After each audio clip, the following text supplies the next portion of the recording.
Hey guys, what is going on? McMole2 here. Welcome back to my channel. Today I'm bringing you footage of Ezra and a Rebels team with Wiggs and Chaze inside of Phase 2 of the heroic AAT tank takedown. Overall, this team did about 2.6 million damage, so it's not really that impressive when you look at some of the other numbers, but for me that was a personal best by about a good million. So I'll take the damage on it. But anyways, I'm going to talk about the mods with this team and then the overall strategy just like I do with the other lit videos.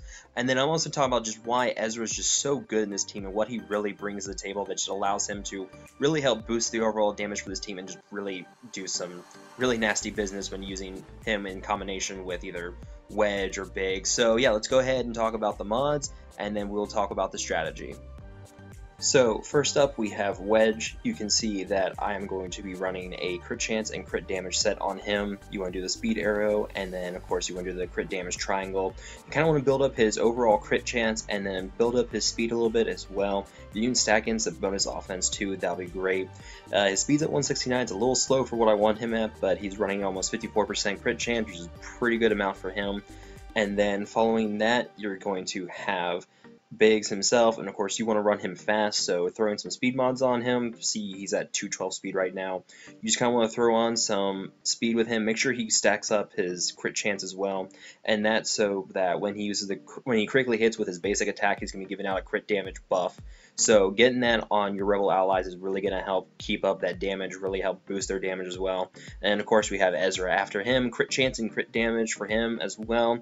Speed arrow, crit damage triangle, preferably an offense cross. If you can build up his crit chance and his speed, that'd be really great. Also his not his potency, but his offense. You really want to make him go fast. You can see he's at 215 speed with a 42% crit chance. And then after that, you're going to have Baze. And what I've got running on him is a little different. It's a crit damage and potency set. You can see I'm running him with speed arrow and then a crit chance triangle and a potency cross. What you want to do here is you want to build up his speed a little bit. So he's at 158 speed, he's at 47, almost 48% crit chance. So you've got some decent crit chance there, and he's at 86% potency. And you want to do that because of his basic attack, and you want to make sure that speed down sticks from his basic. So getting that speed down on the tank is going to be vital for really giving you that bonus room for top lane, as well as getting more damage in during the topple phases. And then finally we have Chirrut. I'm running speed sets on him. He's got 270 speed, so speed arrow, crit chance triangle, and then the cross is not the best optimized. You preferably want to go for something with offense, but it's the only cross I have with the bonus 15 speed, so you really want to go for that. So really boost up his offense. If you can boost up his crit chance and his speed at the same time, that's going to be a huge deal. So you can see he's running almost 54% crit chance. That's really going to help deal out his big damage on his big hits. So when that big hit hits, it's going to really do some damage. So yeah, 270 speed with that crit chance and just kind of stacking up everything. So that's the mods for this team. So let's go ahead and take a look at the overall strategy.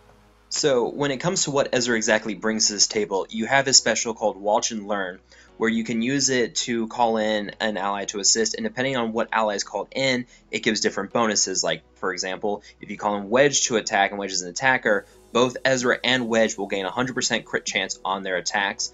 And if you call in someone support based, like say Biggs, both Ezra and Biggs would gain 40% turn meter, and if you call in a tank like Baze, they would both gain 40% protection up. So you've got some variation in what you can use there. Personally, because I'm a huge fan of big numbers, I call in Wedge, and then using that with someone who already has defense down, because Wedge is basic, deals bonus damage to targets with defense down on them.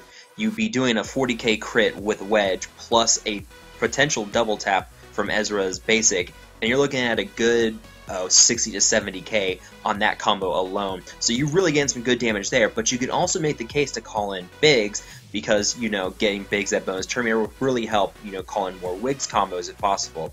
So there's a lot of potential there you can use with his Watch and Learn on who you can call in. And then you also have his Flourish, where it will deal damage to the target enemy and dispel all buffs on them. If they have no buffs, the cooldown's reduced by 1, and Ezra gains 50% turn meter. The beautiful thing is here, the tank never gets any buffs, so you can use that Flourish, deal a lot of damage, also gain 50% turn meter and have that flourish become a 2-turn cooldown.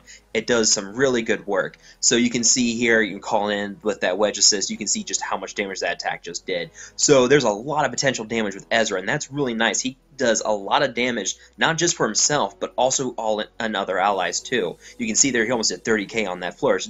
A really good amount. So you've got that with Ezra, and then you've got Chirrut with his special, where he deals physical damage to the target, calls in Baze to assist if Baze is present, and also deals bonus damage per ally that has buffs on them. So if you have everyone buffed up, which is really hard to not manage with Chirrut in there, because Chirrut throws out a lot of hots and his tenacity up, so he really buffs up everybody. So you can get that bonus damage in on his special and does a ton of damage. You'll see during this fight he uses it several times and crits for a 30k plus with it. So it really does some good damage. So you've got all that, and then when you're toppling, one thing that you want to use is kind of whittle down the turrets to about 30% health, and then Baze's unload special does AoE damage and then deals 25% of the target's maximum health. And what really does, it just kind of does a lot of damage to all the turrets in one go. Plus it calls in Chirrut to assist as well. So if one of the turrets is a little higher on health, you can target that one, use the unload, it's going to damage all the turrets, but then Chirrut is going to be called in to damage that one turret. And that's just really going to be a lot of damage that's going to go and really help push those topples if necessary. And of course you have his basic, which deals speed down, which really helps to manage those topples, really helps to expand them and get more damage in, and also helps if you're having trouble getting those topples, that speed down really helps you maximize the amount of time you have to topple. So you can see here, does a lot of damage overall, and then calls in the assist from Chirrut. And so there you go. Now you've got the Wiggs combo, and then you can use the basic from Biggs to help do some damage as well, and then just kind of knock down that turret, and there you go. You've got the topple here, and then you can just keep going. You can use the special or the basic from Chirrut, helps give some hots to the team, and then you just kind of keep going. Use the special attack from Baze. That does a lot of damage too, especially when it crits.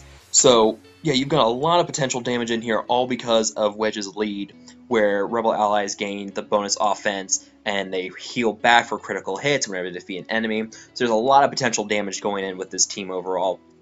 So you've got all that, and then you also have the unique from Wedge, where he and Biggs both gain bonus speed and offense based on how your allies are with health or anything like that. If they're low on health, or if they're below maximum health, they gain bonus speed, but if they're at maximum health, they gain a little less speed. They also gain more offense. So overall, there's some really nice bonuses going on with this team. So you got all that. So you really got a lot of potential damage overall in this team. So just a lot of damage overall. You can see there with the unload again from Baze, how it just kind of knocks out the 2 side turrets, and you can quickly finish off the double tap with Ezra on the final one. So you've got all that, and then you've also got the basic from Biggs, where whenever he critically hits with that basic, he will give crit damage up to 1 ally. And you can see as this fight goes on, he does it to a couple of different allies, excuse me. And you can see, like, when Ezra got it, he did almost 20k on each of his separate attacks for his double tap. And then you can see here, if Wedge critically hits with his basic, he's going to do a ton of damage too. So you've got a lot of damage in this team overall, and it's just really doing a lot. I know it was only 2.6 million. Talking to people, they're like, that's actually pretty good for Rebels team in Phase 2. So yeah, guys, that is some of the overall strategy of how you want to use these characters, what they bring to the table.